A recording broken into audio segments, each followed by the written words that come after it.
नमस्कार। तपाईलाई vitamin D कमी भएको त छैन? यदि तपाईलाई भिटामिन डी को कमी भएको छ भने निम्न किसिमका लक्षणहरू देखा पर्न सक्छन्।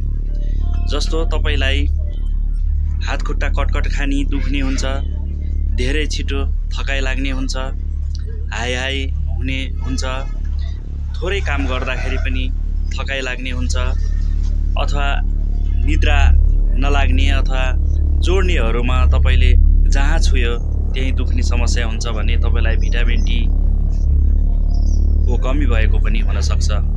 त्यसैगरी विभिन्न किसिमका मानसिक समस्याहरू जस्तै डिप्रेसन मोड हुने, उदासीनता हुने, एक्लो महसुस हुने, त्यस्तो खालको लक्षणहरू त देखिएको छैन। त्यस्तो छ भने तपाईलाई भिटामिन डी को कमी भएको हुन सक्छ। त्यसैगरी कतिपय अवस्थामा तपाईको कपाल झरिरहेको त छैन, कपाल झर्ने समस्या छ भने पनि भिटामिन डी को कमी भएको हुन सक्छ। यदि तपाईलाई धेरै चिडचिड हुने, इरिटेसन हुने, हात खुट्टा काप्ने अथवा झमझमाउने अथवा झमझम गर्ने, झमझमाउने समस्या छ भने पनि तपाईलाई भिटामिन डी को कमी हुन सक्छ।